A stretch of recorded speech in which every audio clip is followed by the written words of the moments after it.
राजकोट के रेलनगर इलाके में सिटी बस चालक को बस चलाते चलाते अचानक हार्ट अटैक आ गया, जिससे बस बेकाबू हो गई और एक रिक्शा और एक्टिवा से जा टकराई, जिसमें एक महिला की मौत की भी खबर सामने आई है। पुरुषोत्तम बारिया नामक ड्राइवर की भी हार्ट अटैक की वजह से मौके पर ही मौत हो गई। घटना की जानकारी पाकर पुलिस मौके पर पहुंची और मामले की जांच शुरू की गई।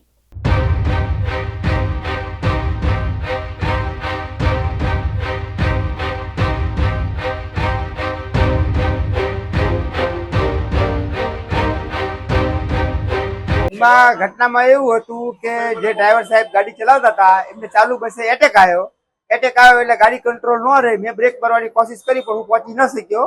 એના કારણે આ બનાવ બની। શું નામ છે ડ્રાઈવરનું? પરસોત્તમભાઈ બારૈયા। બસમાં એક લેડી, 3 લેડીઝ ને એક જેન્ટ્સ, કોઈ વસ્તુ નહીં। ક્યારે બસમાં કાંઈ નહીં। બસમાં શિવાલય ચોકેથી નીકળીને જાતી હતી ડેપોએ મૂકવા। મને ખ્યાલ હું બાજુમાં એક બેઠો હતો, ડ્રાઈવર સાહેબ ડ્રાઇવિંગ કરતા હતા, અચાનક અટેક આવી ગયો। હું નથી જોઈ શક્યો। હું મારા ડ્રાઈવર ને સાચું મારે એવું ધ્યાન રાખવું। મારી વાત તમે સાંભળો, મારા ડ્રાઈવર ને એટેક આવ્યો તો હું ધ્યાન રાખવું, મારે ધ્યાન રાખવું। મારે એને બચાવવાની કોશિશ કરવી પડે। એટેક આવ્યો તો તરત ઢળી ગયા, શું ઢળી ગયા, એના કારણે આ બનાવ બન્યો।